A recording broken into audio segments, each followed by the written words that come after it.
All right, YouTube, what's going on? Matt Kennedy here. Happy July 27th. Happy Thursday. We are about 2.5 weeks until Madden NFL 24 drops.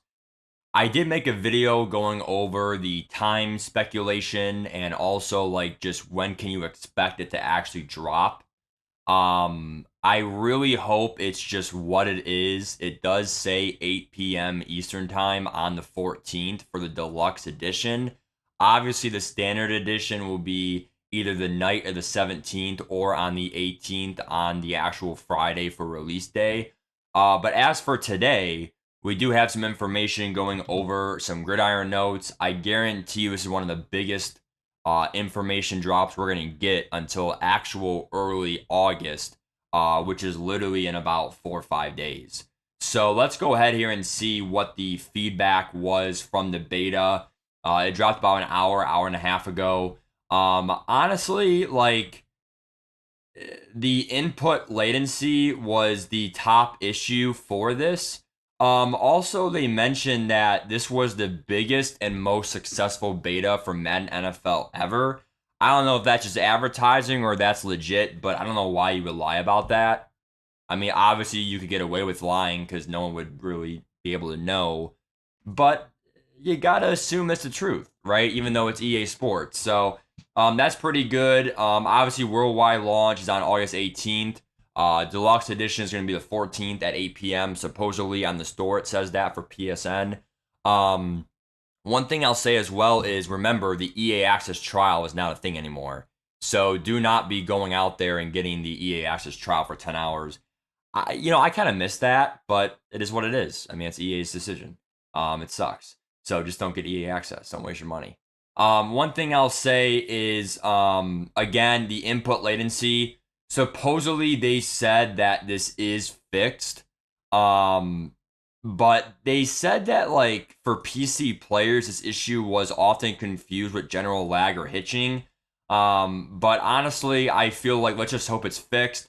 When I played the beta, I didn't even think it was that bad. I mean, I could tell a difference between 24 and 23, but in general, that should be fixed. If we're playing the game at launch and we feel it's a weird game, that would be a big letdown, but they kind of noticed and admitted that there was an input issue and it should be fixed. So, gameplay, I do like the improved offensive line blocking ability for pass blocking. Remember that run blocking definitely got vastly improved.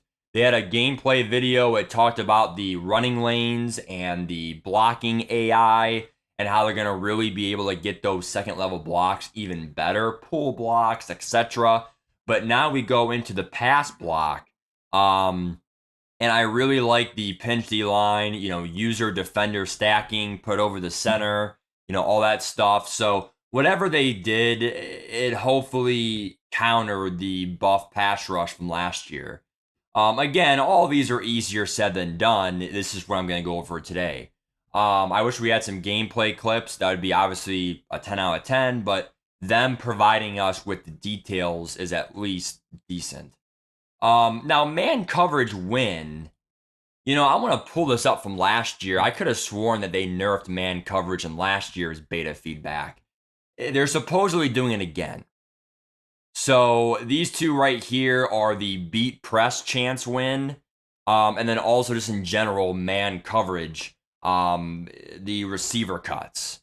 So short in, short out, pass, or I'm sorry, route tech and all that stuff. Like all those breaking abilities, like hopefully those actually work better this year because there'd be times where you're clamped. I mean, short out would work against streaks and press streaks. That was pretty consistent, but it kind of sucks like when you press your receivers, route tech is invaluable. So you shouldn't have it where route tech's all routes and then it's countered by a press. So I don't see any ability like tuning stuff, but this is more for just general gameplay stuff. Next, we have pass rush disengage tuning. It would disengage off a block and then re-engage as available to the quarterback. Awesome. This is something that, obviously, just like referees, coming back, we should have this a long time ago. It sucks to see that someone disengages and then gets relocked. When you're free, you should be able to have a good pursuit angle to get that quarterback. Match coverage fixes some deep zone issues, whatever.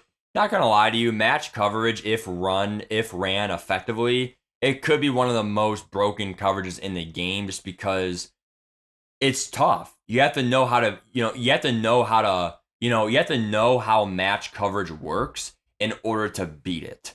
So that's why match coverage I think is tough, because if you really don't know football that much, even I don't know it like to the T. I know it a little bit, but it's something that even I could spend time studying, how that works. Having deep zone issues fixed, that's really a buff to match coverage. Now, this right here, catch, tackle, knockout, is this with KOs?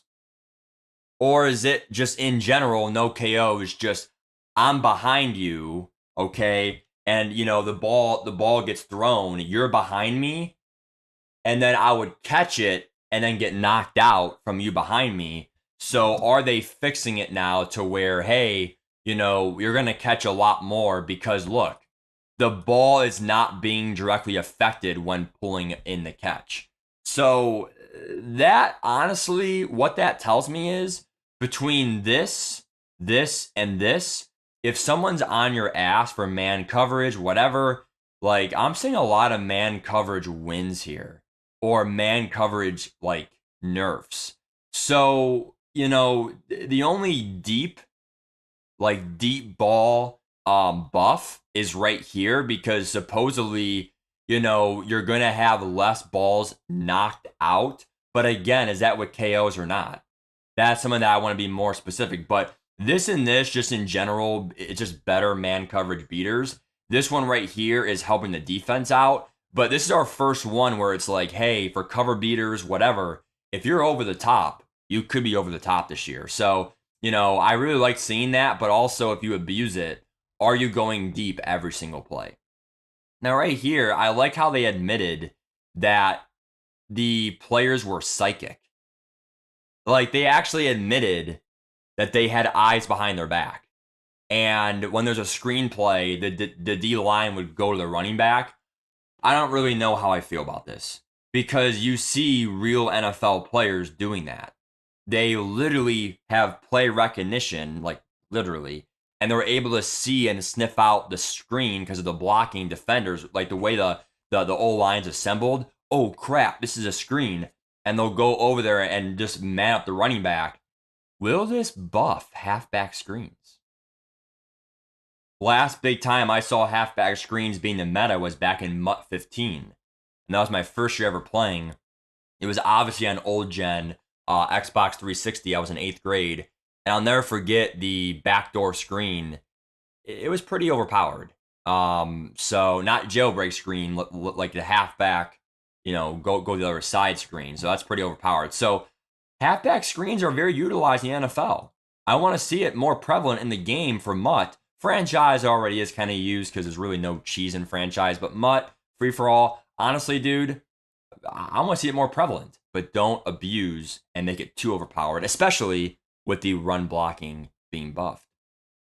Fixed quarterback stuck. Okay, cool. That's awesome. I guess my quarterback won't glitch out now, which should happen in a new video game. Fixed camera changing PC only. Let's not worry about PC only. If you're PC, cool, read that. For us console people, I would say at least 80% of us are console people.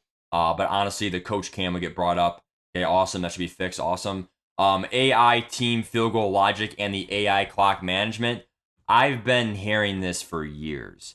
The AI always calls their timeouts with 1 minute left. Prove me wrong this year. It's 1 minute. They call a timeout no matter where they are on the field. Like, and then they reassess because it's programmed. Fix it, okay? It makes franchise CPU teams more fun. And I mean, for MUT solo challenges, I kind of like how they're stupid because it helps for MUT. But for franchise, you want to see that real life experience, right?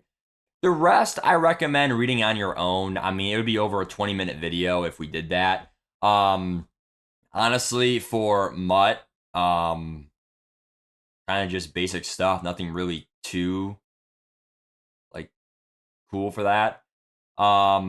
Commentary, I always have it off anyway. They need to change their whole new commentary team. I honestly feel like it's really weird. Visual play art. Okay, cool. Adjusted to improve. Cool. All right. So these two for UI is pretty cool. But the last thing I'll say, dude, is just like, man, easier said than done. We'll see how it goes. And honestly, I am looking forward to Man 24. It really just comes down to like, how's the content going to be? How are the rookie premieres going to be? How is crossplay going to work? Will it hurt the servers? Can they eventually get to one auction house? How about crossplay franchise? There's still a lot of things in this game that have a lot of question marks, but I will say, I really think it is going to be one of those make or break years because NFL 2K is coming back. And if that is way more fun and way better, I will be getting both games. And maybe I'll be having an NFL 2K YouTube series. I mean, they're both football. It's really why we're here is for football, not for EA games. So that's all I got for you guys. Comment your favorite change. I would say my favorite change probably is the man coverage stuff. But again, it's easier said than done. Is it actually nerfed man coverage? We'll go from there. Take care. Bye bye.